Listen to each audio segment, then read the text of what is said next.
Judges, lawyers, and law enforcement officers, they're all part of a society. Within that society, they've created their own language that's deceptively similar to English. They have these little things called statutes, acts, and regulations that seem like laws, but they really only apply to those within their society. So that basically means all the traffic violations, minimum age requirements, and everything except for damage to another person or their property doesn't really apply to the natural person. Laws only apply to those within the law society. The game being played is an illusion. You can simply choose to open your eyes and reclaim the freedom that you were born with, bound by nothing but the limits of your imagination. These are just a few examples of assuring that your rights are being protected. By far, the most important line of defense against this deception is to be aware of the perversion of language, and be absolutely aware of how you form your beliefs and concepts.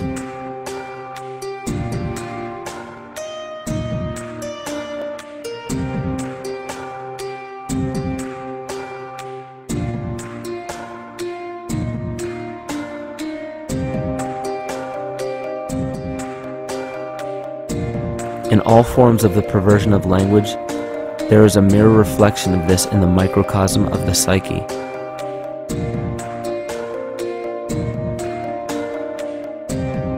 And the problem I see with humanity today is we don't truly know ourselves anymore. We have the 9-to-5 job, we have the house, the children, the bills, the television, the hobbies, and the errands that we run every single day, and we eventually begin to believe that this is who we are. But who are we beneath the job title, beneath the status of mother or father, theist or atheist, Republican or Democrat, black or white, man or woman? Who are we? Who are we deep down inside? We don't know, because every time we hear an answer that we don't want to accept about ourselves, we deny it. We'll pass it off and project it onto somebody else and judge them for it. This is repression, and we see what repression can do to us on an individual level, but what about on a collective level of humanity? What happens when the whole world refuses to see what they truly are on the inside?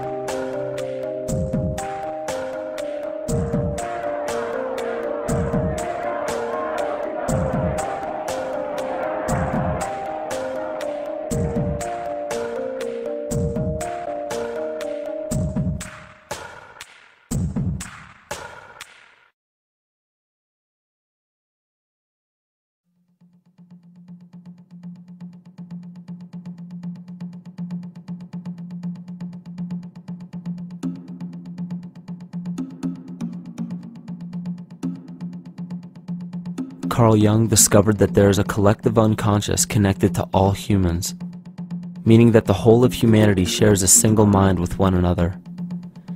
This is evident in the world through accounts of shared mythology and symbols, the study of morphic fields, and with the science of kinesiology. This collectivity is a global example of the unconscious mind of the human body, in which trillions of cells share a similar signal. This parasite, called our false ego, requires a continuous flow of sustenance to survive. Food, fuel, and any other form of sustenance is energy. Human consciousness is an electromagnetic field of energy. When this potential energy is utilized, it then releases kinetic energy, which is used to perpetuate the false ego. This scenario occurs in the smallest parasitic organisms, all the way to a collective organism called humanity. A parasite will release chemicals that cause the host to crave the sustenance that the parasite needs to survive. As long as the host is unaware, it will keep feeding the parasite and starving itself.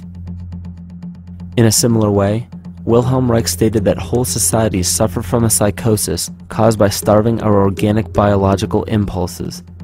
He states that sexual suppression supports the power of the church, which has sunk very deep roots into the exploited masses by means of sexual anxiety and guilt.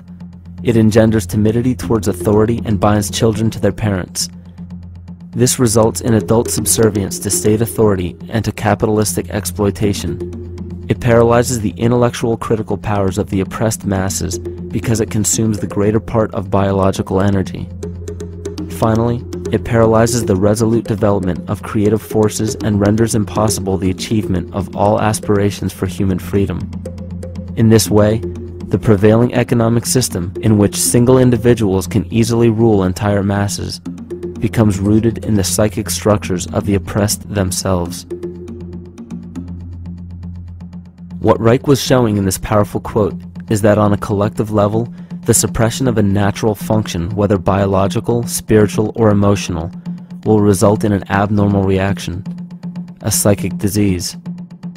This illness or disease is reflected into the masses through a collective unconscious and acts as an epidemic.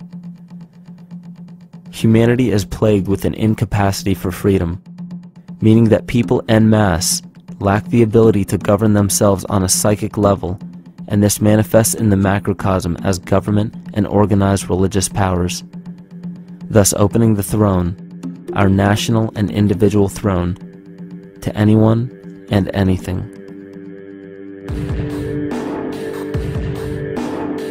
Enter the infamous rulers of the earth, the patriarchs of civilization, political, social, economic, and spiritual dictatorship, psychic tyranny.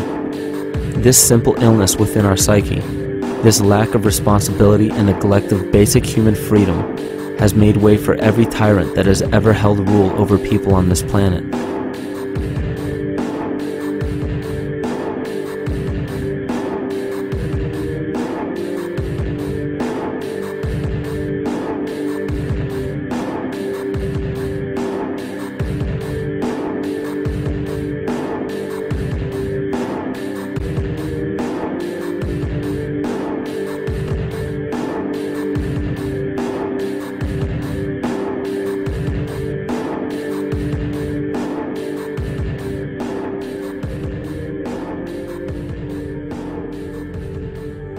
But these oppressive tyrants that are demonized by the masses are no different than us. In fact, they are one with us.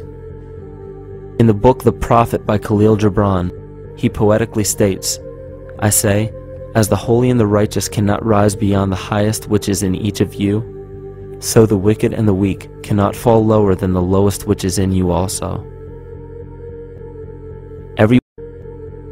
Every one of us has the capability to commit the most horrifying sin or show the most beautiful compassion to our fellow man. This is the very definition of an illness within the psyche and soul of man.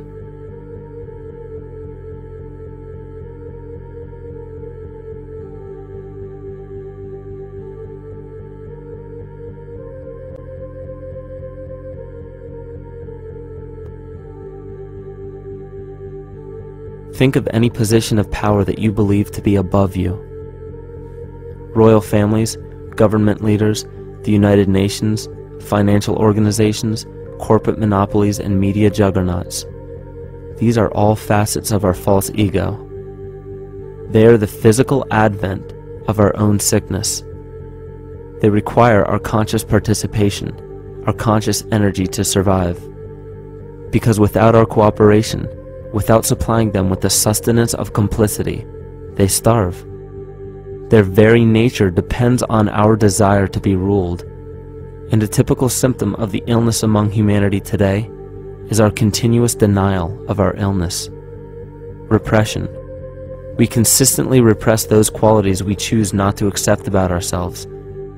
This is why it is so difficult to see the false ego and its multiple manifestations for what they truly are.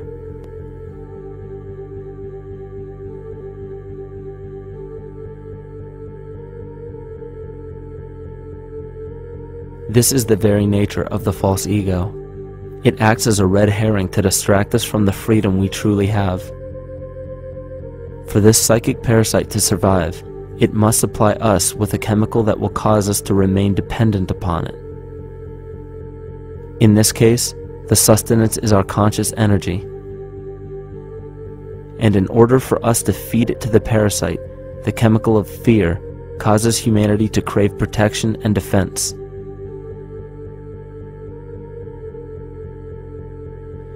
The functions of the body to survive can be broken down to two basic functions for any organism to survive. You have to be able to grow, maintain yourself, take care of your biology, but you also must be able to protect yourself, so that if you're just growing and you can't protect yourself, you'll become food for something else. So the survival involves a balance between growth and protection. Through the history of human civilization and through human evolution, we recognize that our nature is to be in a state of growth, and that our protection is only supposed to be used to, help us out of that threatening moment. You can't be in growth and in protection at the same time. So the significance is, when we see a need of protection, the stress hormones in the body shut off the blood vessels in our viscera, or gut, which is the part of the body for growth. Well, the issue is, if you took the blood from the viscera and moved it out to the arms, then you left no blood in the viscera. That means no growth. But you're ready to fight.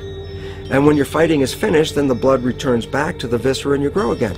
But in the world that we live in today, it's 24/7 fear.